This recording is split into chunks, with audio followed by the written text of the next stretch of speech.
słyszę, ale nie rozumiem, okej? I za każdym razem remedium na wszystkie możliwe problemy, że jak czegoś nie rozumiem, to a może załatwimy cię tłumacza? Ja potrzebuję tłumacza. Witam po raz ostatni na tej ostatniej części. Słyszący, głusi, słabo słyszący. Porozmawiamy teraz, chyba nie jest to trudny temat. Czwarta sprawa. Możemy chyba o tym porozmawiać. Najpierw chciałem Was zapytać po kolei każdego, jaką czujesz tożsamość? Słysząca osoba, głucha czy pośrodku? Dobrze? A potem następne pytanie, jak wygląda te wzajemne relacje? Czy one są razem, wspólne czy osobne? Było wtedy od tej strony, teraz od tej strony zaczniemy.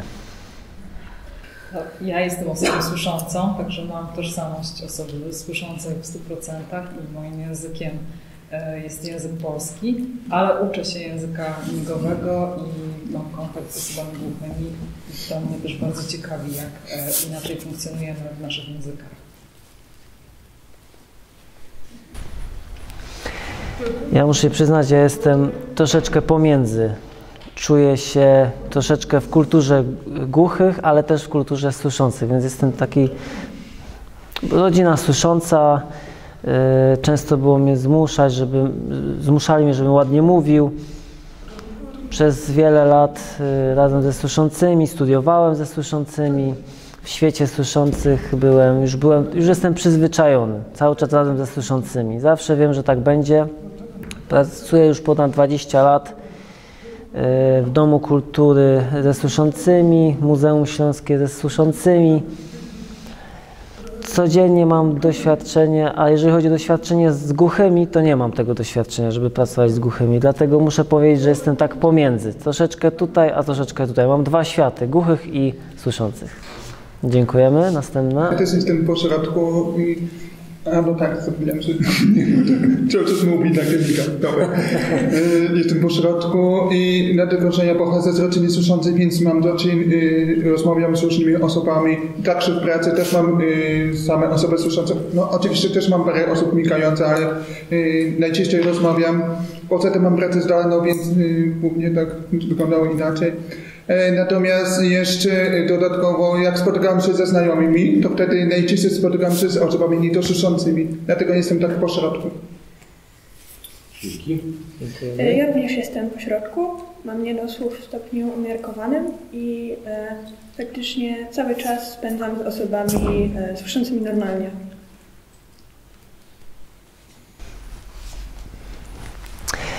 Dobrze, ja teraz wyjaśnię.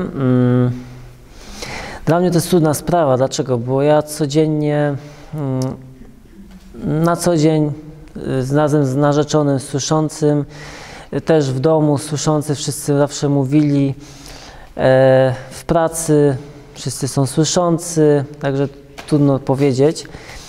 Ale ogólnie w środku czuję, że jestem głucha. Mam takie jakby dwie drogi, tak? Tutaj świat słyszących, tutaj świat głuchych. No tak to wygląda. Super, dziękuję. Następna osoba. Ja jestem głuchy, moja żona też jest głucha, moja rodzina, wszyscy są głusi. Też brat głuchy, jego żona głucha, jego rodzina dzieci są słyszące. Koda. Tak to u mnie wygląda. Ja jestem z pokolenia jestem głuchy, moja rodzina jest pokoleniowa. Mocno czujemy się głusi, ale mamy jednak tą taką, na środku jesteśmy, bo 8 lat, dzieci słyszące, przez co żeśmy się skupiali na piłce, na towarzystwie, towarzystwo było cały czas słyszące, więc nie ma problemu, jeżeli chodzi o towarzystwo. W takim towarzystwie dorastałem. Też był klub oczywiście głuchych, też w pracy więcej osób było słyszących, więc czuję się, że no tak, jeżeli się porównywać, to więcej jestem oczywiście głuchy, bardziej tutaj należę i to jest ta droga, no bo to jest jednak ta pokoleniowa rodzina, więc tak troszeczkę pomiędzy, ale bardziej głuchy. Dzięki, teraz następny. sumie mam trochę problem z określeniem siebie, bo ja się urodziłam niesłysząca, natomiast nauczono mnie mówić. I to język polski jest moim pierwszym językiem. Właściwie kontakt z osobami głuchymi jako taką miałam, bo część rodziny mojej jest właśnie głucha, tylko że to jest ta dalsza część. W związku z tym tak na co dzień nie używałam w ogóle żadnego języka migowego. Dopiero po narodzinach mojego brata głuchego w sumie zaczęliśmy się uczyć dla niego podstawowych jakichś znaków w systemie językowym GAN-em.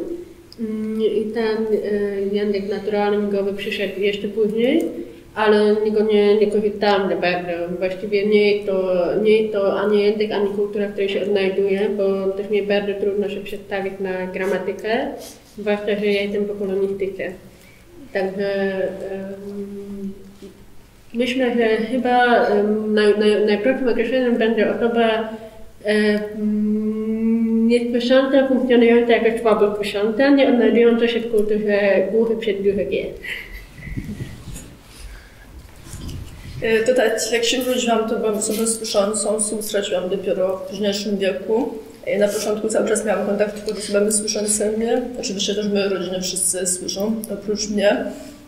Dopiero w późniejszym wieku jakby styknęłam się z osobami głuchymi i trafiłam do kadry polskich niesłyszących, bo gram siatkówkę i tam właśnie jakby też poznałam to środowisko. Mój mąż jest słabo słyszący, natomiast jego rodzice są głusi, więc tak jakby no też na co dzień mam kontakt z głuchymi, migam i mówię. No myślę, że tak jestem gdzieś po środku. Szczerze mówiąc, ja nie znam odpowiedzi na pytanie, czy jestem osobą należącą do świata słyszących, czy do głuchych. Urodziłam się słysząca, straciłam słuch we wczesnym dzieciństwie. Moja cała rodzina słyszy, więc obracałam się w słyszącym środowisku jakichś w szkołach masowych. Poznałam osoby głuche, bo myślałam, że do tego świata mogę przynależeć w jakiś sposób. Jednak i w tamtym świecie się nie odnajdywałam. I teraz, szczerze mówiąc, czuję, że nie należę ani do świata słyszących, ani do świata głuchych. Na pewno akceptuję siebie jako osoba słabo słysząca. Dzięki. Ja podobnie jak wszyscy też jestem po środku. Myślę, że czasami lubię być tutaj ze słyszącymi, czasami z niesłyszącymi. Czasem tu się dobrze czuję, czasem tu, czasem po środku. Więc to po prostu zależy, jakie osoby są. Dzięki. Ja też jestem między głuchymi, między słyszącymi. Dlaczego? Moja rodzina jest słysząca. Też w pracy są osoby słyszące. W szkole głusi. Kocham migowy. Też studiowałam akurat ze słyszącymi, a marzę o tym, żeby w przyszłości się to zmieniło, żeby tylko byli głusi, żeby cały świat, wszyscy, żeby migali. Żeby to było takie wspaniałe, no ale trudno, tego nie ma. Dziękuję. Ja mam akurat taki bardziej problem z udzielaniem odpowiedzi, ponieważ moja rodzina jest cała słysząca, łącznie z rodzeństwem. Mój mąż jest słyszący, mam 2 synów, też słyszą. Natomiast odkąd poznałam całe to środowisko osób niedosłyszących i głuchych, bardziej czuję się pewniejsza przy tym środowisku, bardziej sobą, tak? Co też czuję się taka pewniejsza. Więc to może i też tak po środku. Bardzo ciekawe. Dziękuję bardzo. Teraz bardzo dużo informacji bardzo dużo informacji właśnie nie ma o słyszących o głuchych, głusi o słyszących. Często są jakieś różne wymyślane te informacje i jest coraz większe rozgraniczanie. A jak to zrobić, żeby było tak nawzajem, żeby, jak wy czujecie, co głusi myślą o słyszących, a co słyszący myślą o głuchych? Jak wy myślicie? Co wy razem myślicie o słyszących, a też wy razem myślicie co o osobach, które mają implanty. To jest wolna dyskusja. Ja nie chcę zrobić coś takiego dodatkowego, żeby coś wymyślać, tylko chcę poznać waszą opinię. Na przykład możecie powiedzieć, że boicie się implantów. Dlaczego? Z jakiego powodu? Znacie jakąś historię, albo ktoś wam coś opowiadał i tak dalej. Na przykład Gusi mogą dużo opowiadać. Wczoraj, dzisiaj żeśmy rozmawiali, kto się urodził od dziecka, kto jest głuchy, jego pokolenie, a implantu nie chcą. Dlaczego? Dlaczego nie chcą implantu? Czy to można jakoś połączyć, czy to... Po prostu jestem bardzo ciekawy, jak to czy to można połączyć razem, zintegrować, czy to jednak są dwie osobne drogi. Agnieszka, proszę. Wcześniej mówiłem, że mam narzeczonego, on jest słyszący i jak my się dogadujemy, troszeczkę są jakieś tam spory, ale jeżeli o co chodzi? Zauważyłam, że jak go poznałam, mojego narzeczonego, widzę, że jak żeśmy się poznawali, on mnie do końca nie rozumiał. Jego życie słyszące, a życie głuchej osoby, widać, że to są dwie inne rzeczy, dwie inne sprawy i jest taki dystans się tworzy. Widziałam to bardzo wyraźnie, dlatego może z tego powodu słyszący patrzą na głuchych, że są tacy, a słyszący, a głusi na słyszących są tacy. Może z tego powodu, że po prostu są dwie różne drogi życiowe. Dzięki. To jest właśnie taki duży problem z komunikacją, to jest główna sprawa. Mam rodzinę słyszącą, a w środku, czy ja się czuję dobrze? No nie. Czuję się podobnie jak pies troszeczkę. Dlaczego? Bo wszyscy mówią, a ja co? A co mówił? A potem ci powiem. I mnie tam pomijali. Zapominali potem o tym. W środku się czuję taka samotna. Lepiej właśnie jak czuję, że gdzieś wszyscy migają. Mój język, moja kultura, właśnie to jest to. Szkoda, że nie ma tego, że 50% ktoś mówi, a 50% ktoś miga. Żebyśmy nawzajem, tylko to są takie dystanse.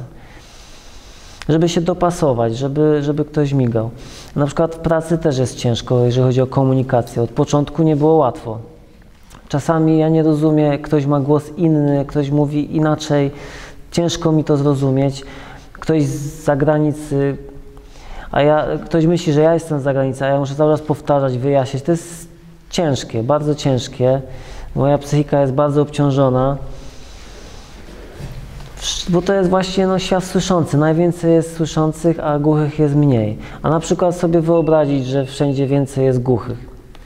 Jak gdzieś idę do pracy i wtedy nie ma tego problemu. A druga sprawa, jeżeli chodzi o osoby, które mają implant, też jest duży taki problem, że są takie podziały.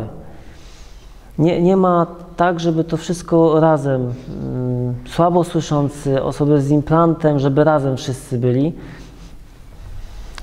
Od czasu, kiedy była pandemia, a jeszcze wcześniej, jest taka organizacja, pomożecie jak się nazywa? Siła głuchych. Siła głuchych, taka organizacja. To jest ta organizacja Siła głuchych, Power głuchych. Power Deaf, no? Power Deaf, tylko że chyba polski Power Deaf. Tak. I właśnie wcześniej zauważyłem, że ludzie razem jakoś stali się integrować. A odkąd jest taka siła tych głuchych, ta organizacja, to nagle się powstały podziały i nie ma porozumienia.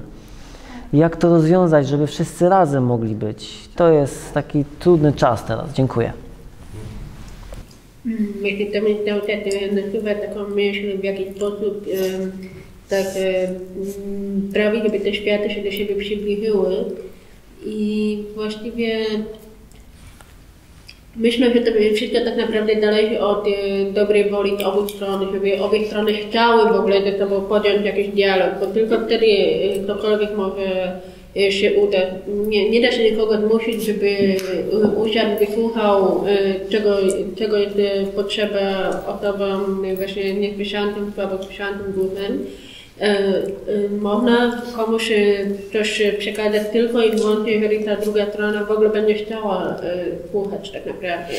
I to mi przypomina taką jedną sytuację kilka lat temu, jak z koleżankami na uniwersytecie robiłyśmy takie ćwiczenie, gdzie były osoby gdzieś tam wyżej w hierarchii tej akademickiej i my po prostu rozdałyśmy im słuchawki takie wyciszające i poprosiłyśmy te osoby, żeby te słuchawki założyły. Te osoby założyły te słuchawki i w tym momencie my zaczęłyśmy do nich mówić. I byliśmy bardzo zaskoczone efektem, bo dosłownie jedna osoba spaliła takiego buraka, jakiego nigdy chyba nie widziałam u nikogo w życiu. Dwie po prostu unikały jakiegoś tam spojrzenia, w ogóle nie chciało na nas patrzeć, a trzecia po prostu coś jakby próbowała odpowiedzieć, ale się poddała, bo nie wiedziała jak odpowiedzieć. I jak zdjęli te słuchawki i zapytałyśmy się ich, jak oni się czuli, to powiedzieli, że potwornie. I że to było potworne doświadczenie, bo byli głupio, byli destresowani, poczuli się przecież zagrożeni autentycznie, dlatego, że nie wiedzieli, nie umieli odpowiedzieć na komunikat i nie wiedzieli, co z tym fantem zrobić. I to myślę, że to było bardzo ważne takie doświadczenie, ze względu na to, że to jakoś tak w tym momencie miałyśmy takie poczucie, że coś się zmieniło, że coś jakby zagrało, że coś się przybliżyło i że na chwilę jakoś tak udało się spotkać w połowie drogi, bo był ten dialog. Tylko, że mógł w ogóle nastąpić dlatego, że obie strony chciały wejść w ten dialog. Ja powiem tak z mojego doświadczenia, jest tak, że jak z kimś spotykam z różnymi osobami, to ja tak zazwyczaj nie zwracam uwagi, czy ktoś ma niedosłuch, czy nie. Dla mnie najważniejsze, czy dobrze, że nam rozmawiam tak naprawdę. Czyli ja zawsze zwracam uwagę, to, że ja zawsze sprawdzam, czy on mówi wyraźnie, czy on lubi ze mną pogadać, czy mówi takie różne tematy, bo tak naprawdę każda osoba niedosłysząca i jak niesłysząca jest inna. Są i słyszący, którzy interesują się nas, a są i słyszący, którzy nie interesują się nas po prostu, tak? Tak samo niedosłyszące, niektóre niedosłyszące są nieciekawe, niektóre są ciekawe, każdy ma swoje relacje. W moim przypadku jest tak, że ja zawsze lubię spotykać się ze znajomymi z niedosłyszącymi, dlatego że oni lepiej rozumieją moje sytuacje z moim niedosłuchem, czy jeżeli jak chcę pogadać o niedosłuchu, to zawsze ze znajomymi, którzy mają niedosłuch, a ze słyszącymi na jakiś inny temat, zawsze zależy od tematu. Ale też ciekawe w moim przypadku na przykład, że w moim związku zawsze spotykam się z osobą słyszącą, ale nigdy nie spotykam się z osobą niedosłyszącą. Także ja nie wiem, dlaczego tak jest w moim przypadku, ale tak to wyglądało. Ale ja myślę, że wszyscy tak mamy. Taki coś, co my nie lubimy u osób słyszących. My czasem rozmawiamy, ale my czegoś nie rozumiemy. Zapytamy, czy możesz powtórzyć, a oni mówią, nieważne. Albo nic. To jest najbardziej wkurzające na nas wszystkich.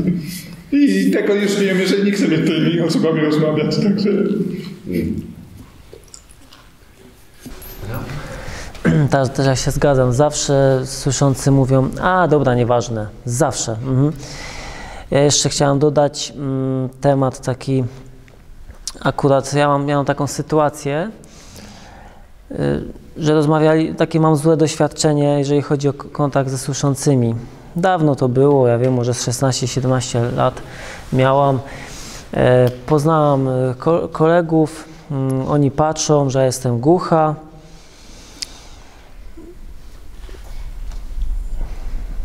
Że patrzą, że tak jakby psychicznie coś jest nie tak z nią, że coś psychiczna nienormalna i ona tak, jak, niemożliwe.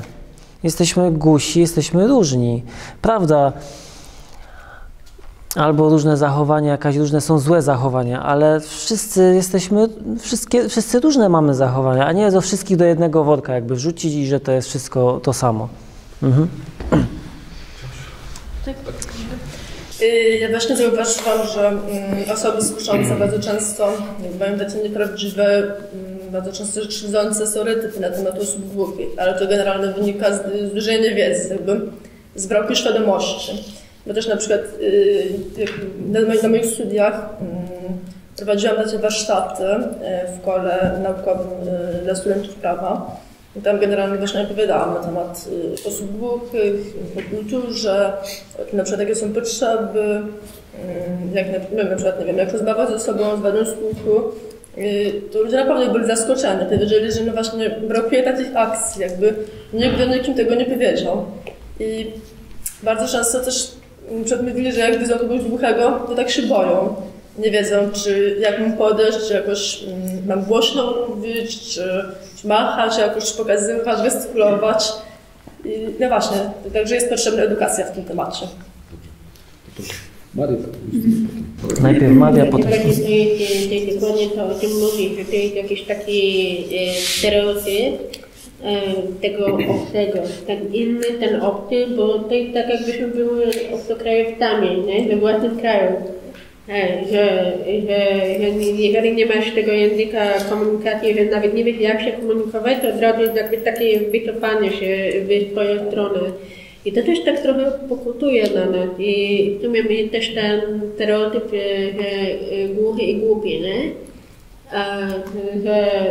Że głuchy i głupi, bo nie rozumie, bo trzeba mu powtarzać jak dziecku, bo nie wie podstawowych takich rzeczy, bo nie umie języka polskiego na takim poziomie jak przeciętna osoba słysząca. I to wszystko jest związane z też naszym systemem edukacji, z naszym podejściem do osób niesłyszących. I jakby jest to bardzo krzywdzące, ale też z drugiej strony krzywdzące moim zdaniem jest też postrzegane właśnie, tak jak już wspomniałaś, postrzegane wszystkich osób słyszących jako ostatnie zło, nie? Że oni wszyscy są przeciwko nam, że oni wszyscy na pewno chcą nam dokuczyć albo dowalić. A czasami właśnie też tak jak mówię, że to wynika też z strachu i z niewiedzy, że przez to, że nie wiedzą jak podejść, a my też czasami nie wychodzimy ze swojej jakiejś skorupy, to obie strony pozostają takim poczuciem niezrozumienia, takiej frustracji, nie? I ja na przykład zauważyłam, że jeżeli ja na przykład siebie żartuję trochę, rzucam jakieś żarty i mówię, jak ktoś mnie pyta, co słychać, ja mówię, u mnie nic nie słychać, nie? Albo jak mówię, że ej, dobra, to puść mi głuchacza, hehe, to widzę, że po prostu ludzie mają taki moment i dopiero po kilku sekundach zaczynają się śmiać, bo wiedzą, że mogą, nie? I że mamy jakiś taki dystans. Tylko właśnie to jest chyba kwestia tego, żeby właśnie tak mówić otwarcie, mówić od razu wprost, rzucać tym w twarz tej drugiej osobie. I wtedy to już nie jest nasza odpowiedzialność, jak ta druga osoba się zachowa, bo my z tej strony daliśmy jakoś tam informację, jakoś tak otworzyliśmy potencjalną furtkę do dalszej komunikacji, prawda? A co z tym druga osoba zrobi, no to już nie do końca leży w naszej gestii, ale czasem chyba dobrze jest wykonać ten pierwszy krok.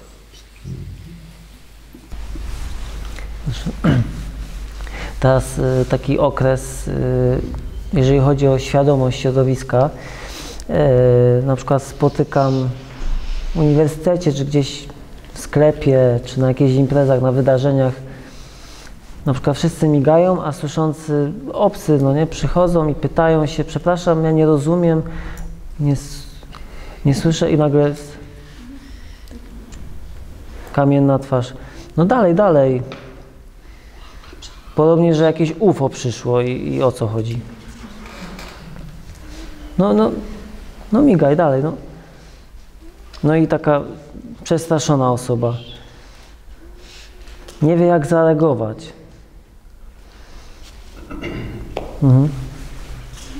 Ja właśnie chciałam powiedzieć odnośnie tego dystansu osób głuchych, takich całkowicie tych, które migają i tylko migają, a osób, które posługują się tylko językami oralnymi. Mi się wydaje, że to jest może nie tylko taka obawa przed tym, czego te osoby całkowicie słyszące nie znają, i te niedosłyszące również niektóre, ponieważ na przykład ja nie mówię językiem migowym, chciałabym się go nauczyć, ale po prostu jeszcze nim nie mówię i pomimo tego, że na przykład chciałabym pomigać, to jednak kompletnie nie wiem, w jaki sposób mam się komunikować jeszcze z takimi osobami. I to tak jakby się mówiło do jakiejś osoby, która mówi w totalnie innym języku, na przykład po francusku, hiszpańsku, angielsku, nie znając tego języka albo znając tak szczątkowo. I uważam, że gdyby język migowy był jeszcze bardziej upowszechniony, gdyby to było na porządku dziennym, że mamy nie tylko napisy, ale na przykład do wielu takich zwykłych filmów wyświetlanych w telewizji są migający tłumacze, albo do reklam, to z tym można się już spotkać, że w niektórych reklamach są tłumacze. Gdyby większość ludzi było wystawionych na ten migowy, na takim porządku codziennym, myślę, że byłoby to dużo bardziej logiczne i nie byłoby takiego zaskoczenia w zetknięciu z tym językiem.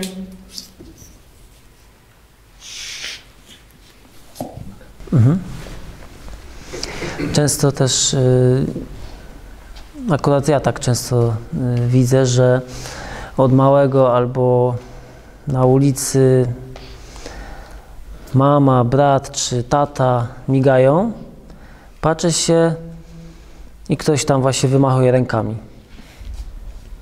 Czy to jest w porządku? Czy on chce mnie obrazić? Mój język? O co chodzi? Przepraszam bardzo, no. To jest tak, dla mnie to jest takie bardzo mocna dyskryminacja. Też właśnie chciałem się tutaj dołączyć do tej wypowiedzi, że słyszący myślą, że gusi powinni umieć mówić, powinni ćwiczyć. Czasami szczerze powiem, na przykład starsi słyszący, ja mówię, a ktoś mówi, ładnie mówisz, no pięknie, fajnie. Widzę, że inni gusi tylko migają, machają rękami, nie powinni umieć mówić. No, przepraszam, gusi my mamy swój język, a język mówiony to jest jakby język obcy, drugi język. No właśnie, tutaj na tym przykładzie, jak ktoś wymachiwał rękami, jak dorastałem, wiadomo, dorastałem w społeczeństwie słyszącym, no wiadomo, piłkarze i tak dalej. No jak gdzieś tam byłem jedynym głuchym we wszystkich blokach wokół mnie i zawdzięczam dwóm kolegom, jednym, no Darek, Paweł chyba, nie mam z nimi kontaktu gdzieś tam, oni pytali właśnie jak się z nim dogadać i właśnie oni gdzieś tam zaczęli wymachiwać rękami, na przykład jak graliśmy na blokach, tam jakieś adresy były i różne boiska, jak graliśmy na tamtym boisku, gdzieś tam mi wymachiwałem, migałem do nich, a oni do mnie, że jestem niemową i ktoś tam inny powiedział do mnie, że jestem niemową, a ci dwaj koledzy zaczęli gdzieś tam z nim rozmawiać i dosyć ostro go potraktowali, no to było dla mnie niesamowite wsparcie, no byli dla mnie wsparciem. No czasami niektórzy słyszący, wiadomo, bez skrupułów w ogóle się odzywają i obrażają głuchych, no jednak właśnie tamten ktoś po 2 tygodniach już zniknął tak naprawdę, nigdy się więcej nie pojawił. No właśnie, gdzieś tam ktoś zareagował dosyć prosto i bezpośrednio. Podobnie tutaj gdzieś tam tutaj wiadomo jest jedna osoba niesłysząca i pół niedosłysząca i wiadomo, że czasami głusi wydają różne dźwięki podczas migania, no bo to jest normalne, prawda? Słyszący jak rozmawiają, to mówią, o, ale ten dziwny głuchy, jaki ma dziwny głos. A jak niedosłyszący właśnie usłyszy, że ktoś tam gada na głuchych, no właśnie, reaguje i pyta go, no dobra, tak jakbyś był na przykład pijany. Czy mówiłbyś poprawną polszczyzną? Też byś jąkał, coś byś no i wiadomo, gdzieś tam, już to była ostatnia rozmowa, kiedy wymieniliśmy z tą osobą i to po prostu bezpośrednio. No on zrozumiał trochę, jak ja się czuję, tak? Już więcej nic nie powiedział. Była taka sytuacja, no było mi bardzo przykro z tego powodu. No moja koleżanka, z którą migałem, na kawie.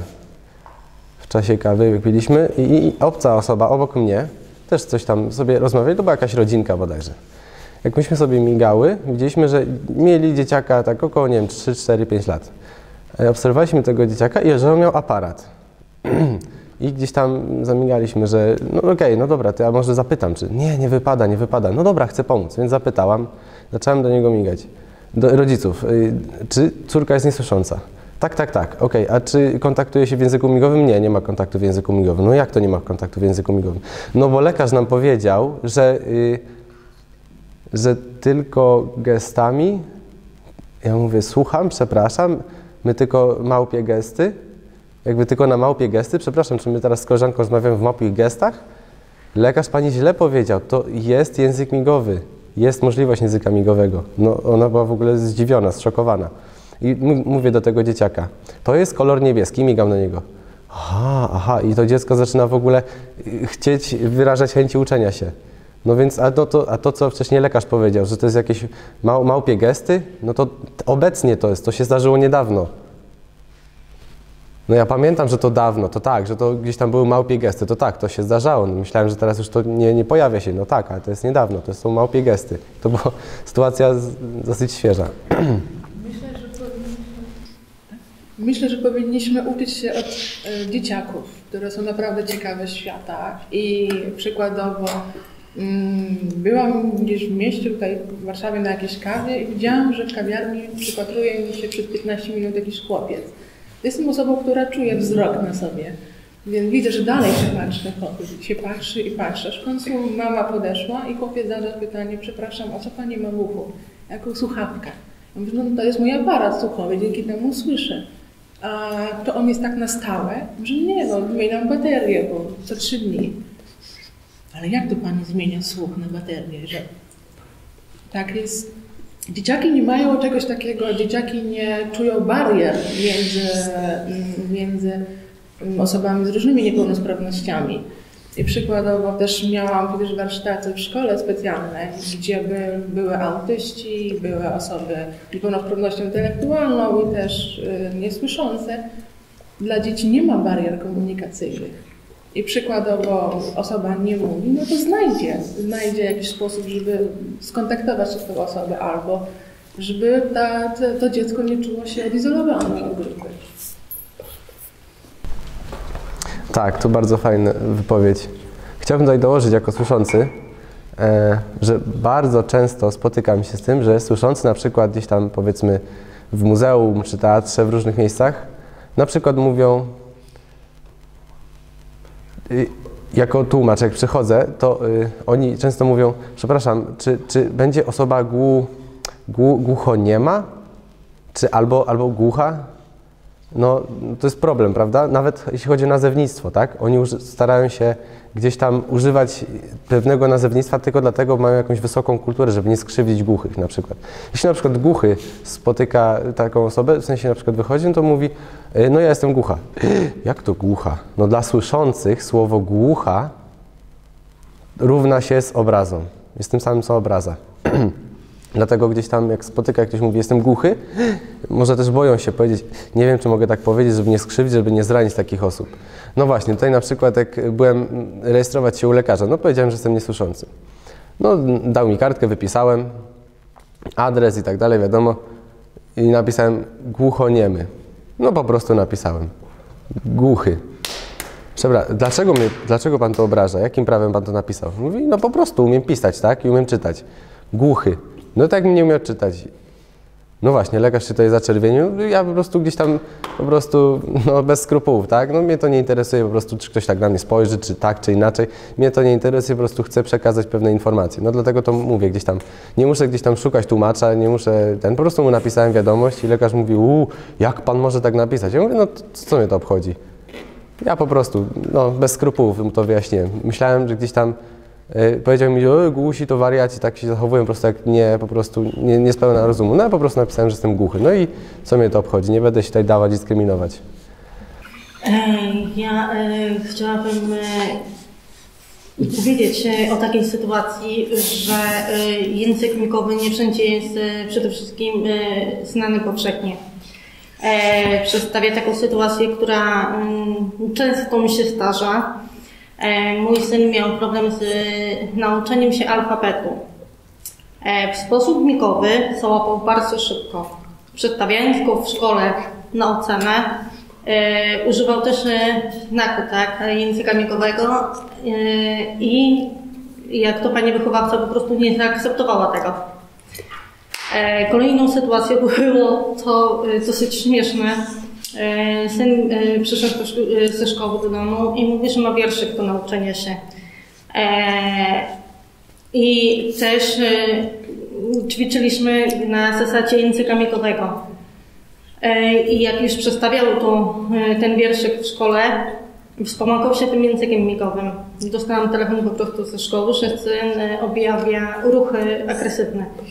Co się okazało, że on po prostu sobie pomagał, przypominając znaki języka migowego, co później przestawiał je sobie na słowa. No to ja mówię, nie wszędzie język migowy jest znany. Syn jest słyszący. Tak, słyszący. No właśnie, to jakby nauczyciel pozwalał migać w szkole? Dziwne to było. Tak, to ja używał migowego jako pomoc gdzieś tam, żeby lepiej zapamiętać. Ciekawe, przepraszam. To ja postaram się krótko, ale też mam kilka takich refleksji związanych z tym właśnie, jak mało wiemy na temat języków i jak wiele daje słyszącym uczenie się języka migowego. Ja sobie to próbowałam tak ułożyć w czasie, jako osoba słysząca, że pierwsze osoby, które nie słyszały, to były osoby z mojej rodziny, które straciły słuch, ale mówiły tym samym językiem, którym mówię ja. Również ja mogłam stracić słuch, bo miałam operację na ucho, ale jakby nie wiedziałam, z czym to się wiąże. Potem w pracy zaczęłam pracować z osobami niewidomymi, które potrzebują bardzo szczegółowego opisu przestrzeni, którą ja widzę. Potem z osobami w spektrum, które bardzo konkretnie opisują rzeczywistość. I ten język był dla mnie bardzo ważny. I kiedy chciałam wejść do osób głuchych, to pamiętam takie stereotypy, z którymi się spotykałam. Też wtedy jeszcze nie wiedziałam, że to są stereotypy, że głusi są najtrudniejszą grupą. Bardzo trudno będzie z nimi pracować, ponieważ bardzo słabo właśnie znają język polski. Bardzo trudno będzie w ogóle cokolwiek zrobić w kulturze. I ja nie miałam pojęcia o tym, jak wygląda świat głuchych. I dopiero kiedy poznałam osoby głuche, które same też zaczęły wychodzić i zrozumiałam, że ta komunikacja jest możliwa, jest ciekawa, jest wielkim odkryciem, jeśli chodzi o język migowy, który nie jest prosty, nie jest językiem gestów i czymś mniej jakby wartościowym od języków mówionych, ale jest zupełnie inny. I kiedy ja zaczęłam się go uczyć, kiedy ja zaczęłam wchodzić w społeczności osób głuchych, to zobaczyłam, jakie ja mam ograniczenia. I nagle cały mój świat języka, który wydawało mi się, że jest po prostu bardzo dobry, rozbudowany i wspaniały, nagle mi się rozsypał. Bo zrozumiałam, że ja też mam bardzo dużo ograniczeń i one wynikają z tego, że nikt nigdy wcześniej nie uczył mnie języka opartego na przestrzeni, na odwracaniu obrazu w lustrze, na tym, czego ja nie trenowałam, będąc dzieckiem.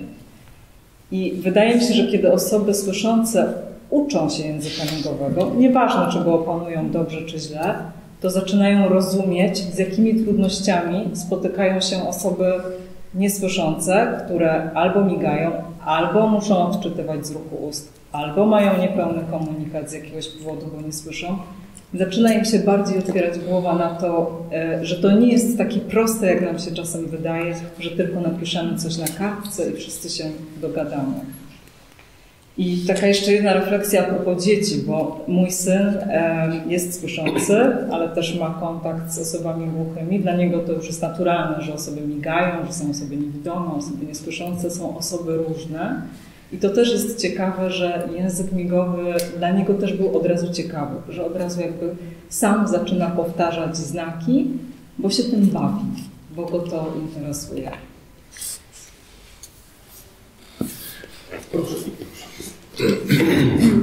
Mi się też tu mnie nasunęła po drodze taka refleksja a propos Twojej historii, że właściwie to jakby popatrzeć na nas tutaj w tym gronie, to mamy tutaj parę okularników, nie?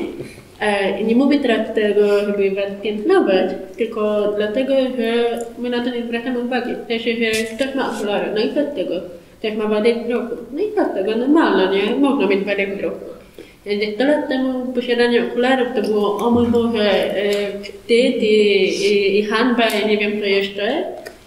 I po prostu sobie tak pomyślałam, że w sumie gdzie się zaczyna ten proces normalizacji, bo ta wada wzroku, ona została znormalizowana, a wada słuchu nie. I w związku z tym jest takie pytanie, gdzie tutaj zacząć i co zrobić, żeby właśnie za jakiś czas to, że ktoś ma aparaty, albo to, że ktoś miga, to żeby to nie był jakiś ewenement, tylko żeby było takie, no okej, dobra, ktoś po prostu takie nie można przejść na tym do porządku dziennego. Nie? Druga jeszcze rzecz, która jeszcze w toku dyskusji mnie przyszła do głowy, to jest to, że tutaj jest jeszcze taki trochę stereotyp, tak mi się wydaje przynajmniej, ze strony świata słyszących, strony świata a może pół świata słabosłyszących, bo ja się bardzo często spotykam z taką reakcją, że ja mówię, że mam wadę słuchu. Nie mówię, że jestem niesłysząca, bo wtedy byłoby panika. Mam wadę słuchu, ale mówię, okej? Mówię. W związku z tym mówię, że mam tą wadę słuchu. I moje pierwsze pytanie zwykle to jest takie, to znaczy narzędnych migowych, tak? Moim pierwszym językiem jest język polski. No ale migasz. No nie. No to znaczy, że wszystko właściwie zakładasz aparat i słyszysz, tak? No nie, znaczy słyszę, ale nie rozumiem, okej? I za każdym razem remedium na wszystkie możliwe problemy, że jak czegoś nie rozumiem, to a może załatwimy cię tłumacza. Ja potrzebuję tłumacza. Ja potrzebuję tego, żeby ktoś mi napisał, albo powtórzył po prostu, albo mówił wyraźniej. I to jest też takie ciekawe myślenie, że tak bardzo ekstremalne, bo albo nie wiemy nic i się bardzo boimy jak ognia po prostu tej inności, albo idziemy w drugą stronę, że przypisujemy jakby konkretne cechy związane chyba z kulturą głuchych do każdej osoby, która ma jakąkolwiek wadę słuchu.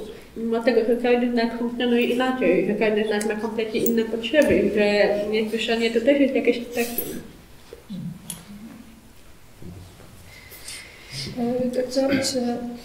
Ja bym się z kolei chciała odnieść do takiej sytuacji też w kontekście komunikacji.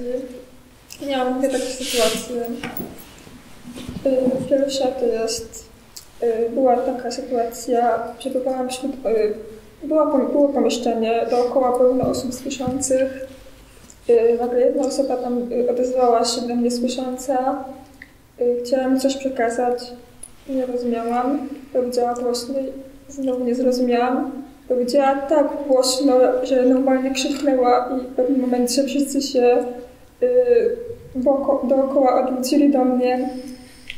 No to ja miałam takie poczucie zażenowania i po prostu udałam się, okej, wszystko zrozumiałam, proszę. No cóż, z kolei druga sytuacja miałam taką, byłam z osobą głuchą,